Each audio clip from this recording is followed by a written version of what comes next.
This is a 4,700 mile Commander high torque review. So I have some pads made by a local. They are glow in the dark. And not much else. I have a custom stand here. It's basically held on by zip ties, but it works.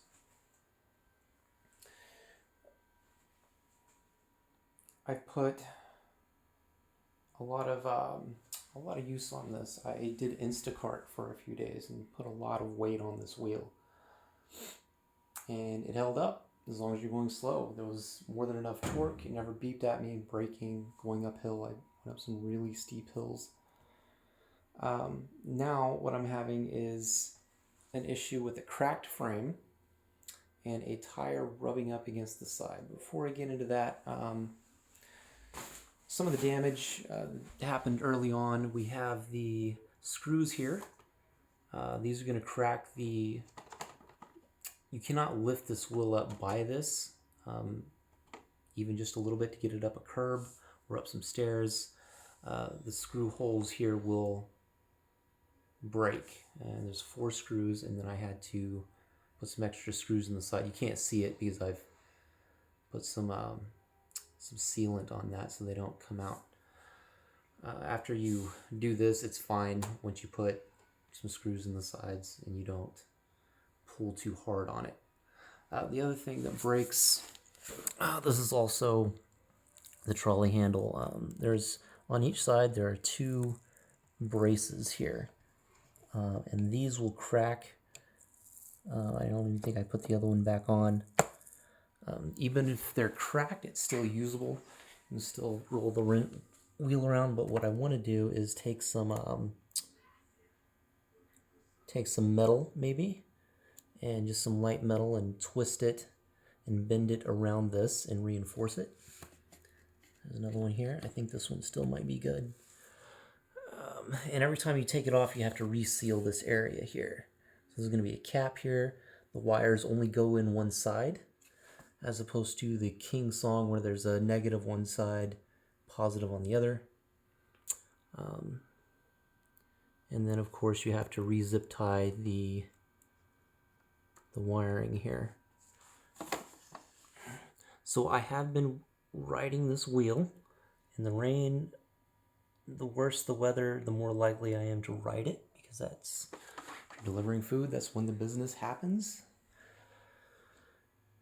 And this is the one wire that comes out of the wheel. This is not a hollow motor.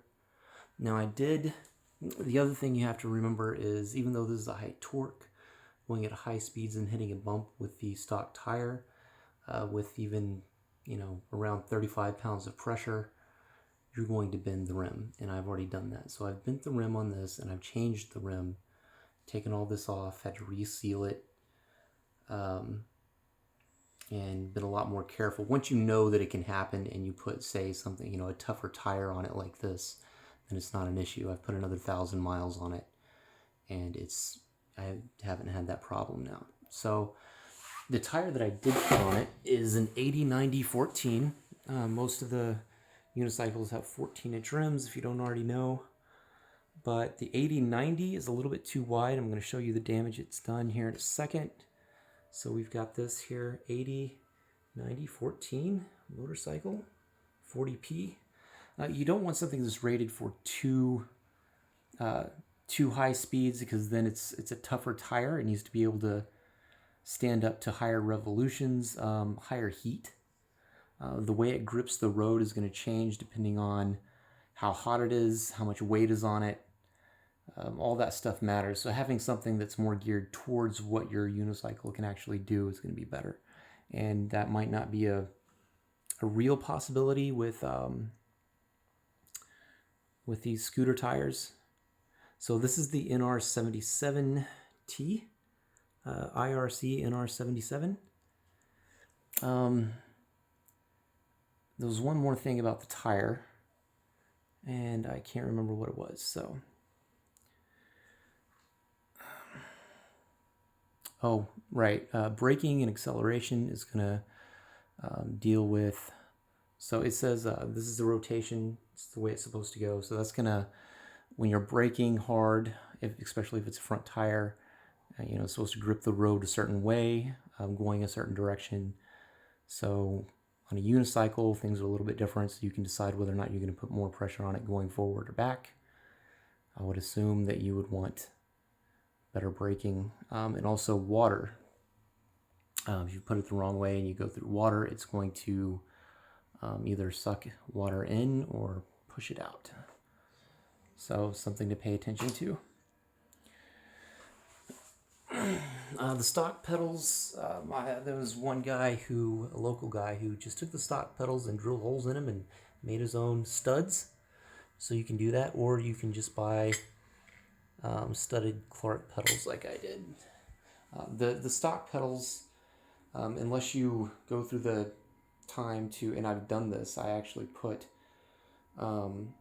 grip tape on the stock pedals and it they worked, but eventually that's going to wear out, especially if I'm doing 6 to 8 hours a day on the unicycle working on them.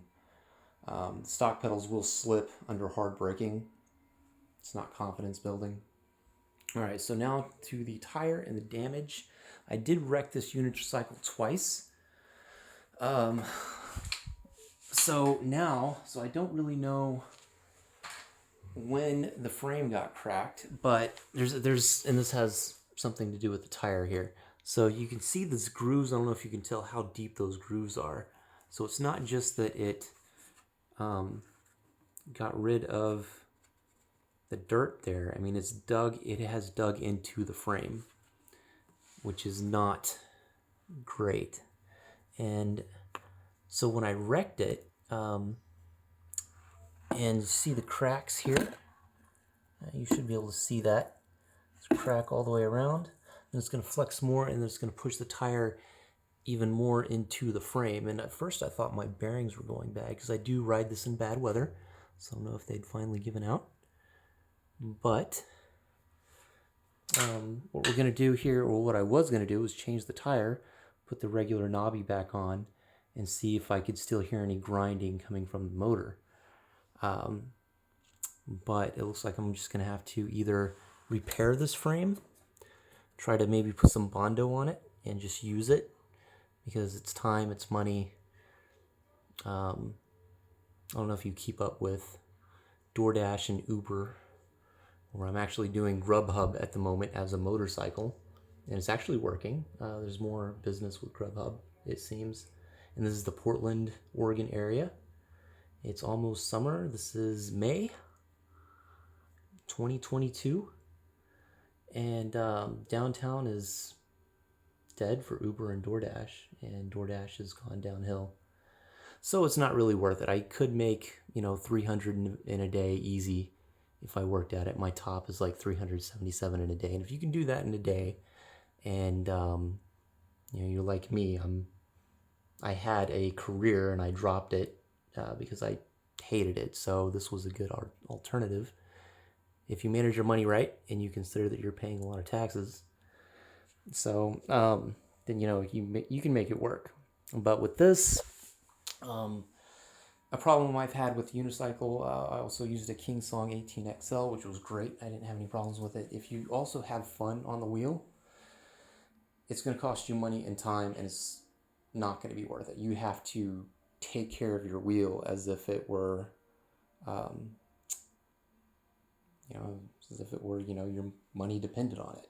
And I didn't do that. I love riding this thing. I haven't really been able to do a lot of off-roading with this wheel, and that's a shame. Even though I think it was a lot more fun with my 18XL, it's just, it's like the bigger the tire diameter, the less zippy it is, even if it's a 100-volt wheel versus an 84-volt.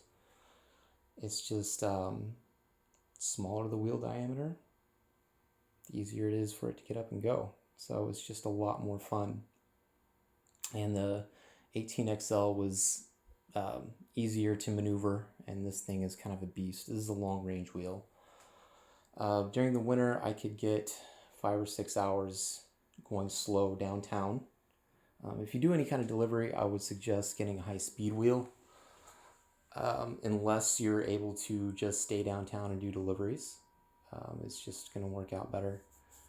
You get into a situation in traffic and somebody's riding your ass, or I'll have to edit that out, then you're going to need to speed up a little bit. Otherwise, somebody's going to get angry, they're going to lose their temper, and it's going to hurt. So the other option for a tire would be, and right now it's really hard to find these tires, so I'm going to take this off, and it's got plenty of tread, so I'm going to sell this online to someone else and warn them if they put this on the Commander, it's going to rub. Even if their frame isn't cracked, it's going to rub, and it's going to weaken the frame. And for now, that is all I can think of. Be aware, when you're braking and accelerating at high speeds, it'll beep at you if you're braking at high speeds.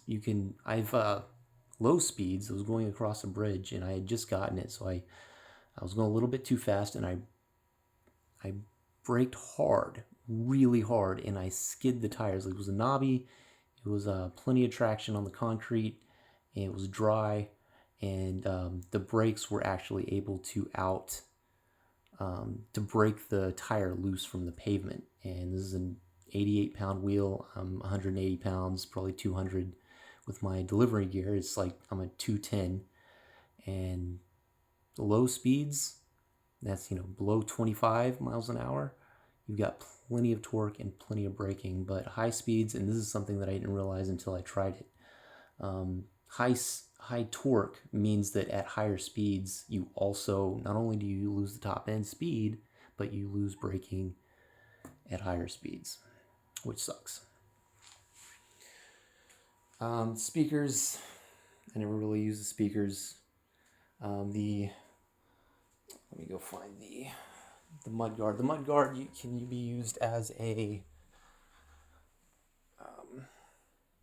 I'm not going to go find the mudguard. I don't know what happened to it. I've broken 2 mudguards, and you can't use them as a kickstand for too long. Eventually the plastic will crack. I've heard this from a couple of other people with Commanders, so that's why I have the extra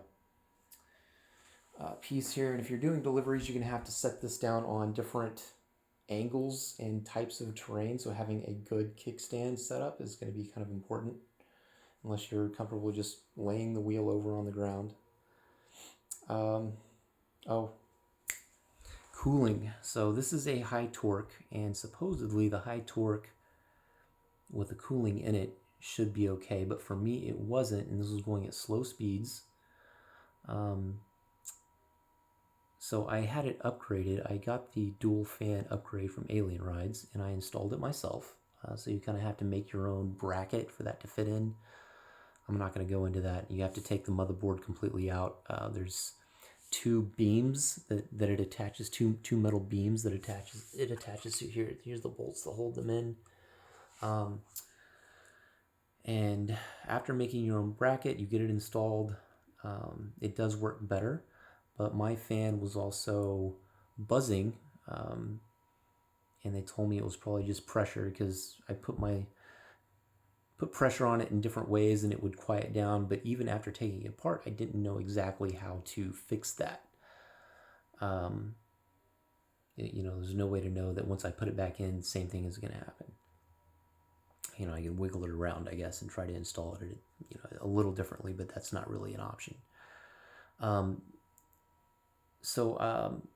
Even after it's overheated once on me, and for me, overheating is above 140. It didn't get up to 150, but doing a lot of high-speed runs at like 37, 38,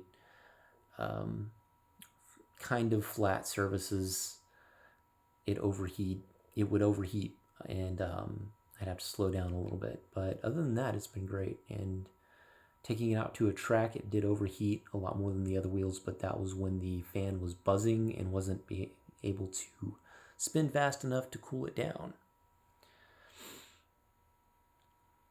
I do have some extra lights here. If you choose this option for lighting, it's really tedious to install it.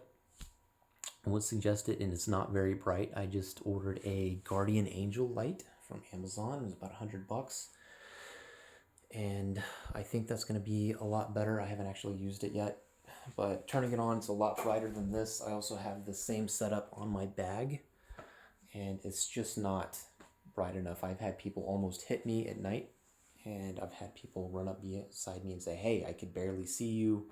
Need more lights in the back." So it was like, well, and this is even with all this lighting on it. So it's gonna deliver at night. You need lights. Now I actually have a pure white raincoat, which makes me look ridiculous. And I have this gold helmet.